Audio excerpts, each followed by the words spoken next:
sifat-sifat yang ada dalam tubuh itu lahir dari empat itu.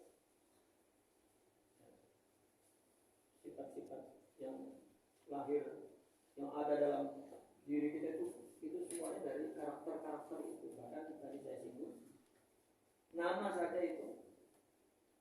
Kalau kita ingin ketahui, ya, itu Imam Ibn Arabi lah menulis seperti itu. Kalau kita ingin mengetahui watak orang, watak apinya, watak airnya, watak tanahnya, perwatakan dia itu dari namanya sudah. Kalau bagi nama sudah klop dengan, maka ada tuan guru memberi nama begini. Ketika baby itu lahir dinamakan sama itu karena sama Allahu di Lauhil Mahfuz. Menamakan Allah seperti yang sudah dinamakan di Lauhil Mahfuz. Tak mungkin salah, ya, tak mungkin salah. Kalau ada namanya dua kali karena sakit, ya memang namanya dua setan itu di sana. Tapi yang dipakai nama ini berarti ini karakter. Itu dilihat Imam Ibn Arabi itu dapat mengkategorikan, ya, huruf yang bersifat api, huruf yang bersifat air. Sebetulnya itu untuk membantu membaca karakter yang ada dalam diri kita, yang karakter itu dilahirkan oleh empat itu, air dan sebagainya. Namun kita tidak tahu kan, rupanya terbaca dari namanya. Nah maka mengambil perumpamaan itu bahwa melahirkan rohani baru pun perlu empat perkara itu. Setelah iman, taubat. Setelah taubat adalah zuhud. Setelah zuhud baru tahakkuk al-ubudiyah. Iman sudah tak dibincang lagi ya, karena iman itu asas sudah semua pun kena ada. Kalau dia tak berjalan pun iman kena ada. Kalau tak berjalan iman tak ada, berarti tidak muslim sudah. Kalau nak berjalan lagi maka kena taubat.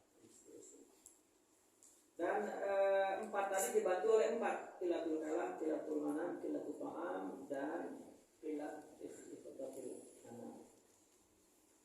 Nah kemudian dijelaskan taubat ada dua tingkat, ada dua maqam, ada taubat, ada inabah.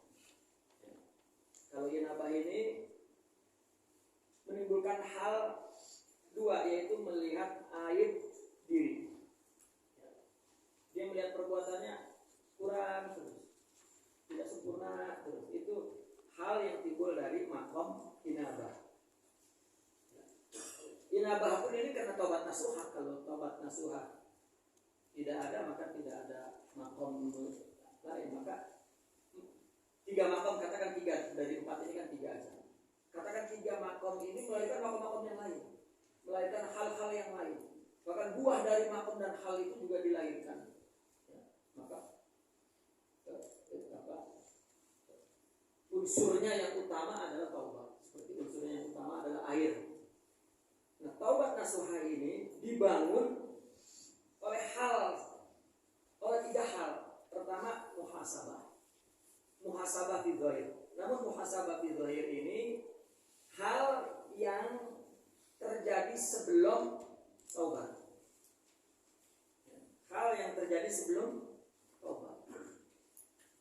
Ketika orang nak taubat mesti muhasabah dulu. Ya, orang tak terus taubat, dia mengaku aduh saya. Nah ini terjadi muhasabah zahir. Ya, oh aku tak sholat dulu, aku tak puasa dulu. Akhirnya dia sholat, puasa. Itu bukan mudah, berat juga. Berat juga itu. Karena diuji lagi taubat. Sampai betul-betul nasuha, maka taubat perlu mujahadah.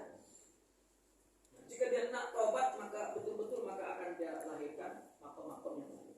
Makom sabar, makom ridho. Karena taubat perlu sabar, taubat perlu ridho, maka otomatis sabar dan makomat itu muncul kalau memang orang nak taubat sungguh-sungguh taubat itu.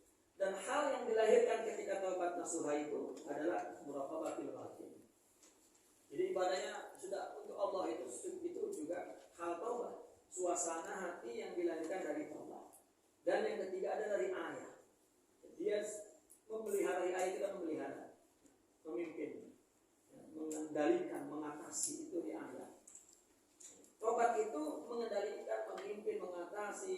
segala hal yang merusak taubat, melanggar maksiat, ya, atau bertujuan bukan karena Allah, kan sudah ada muraqabah.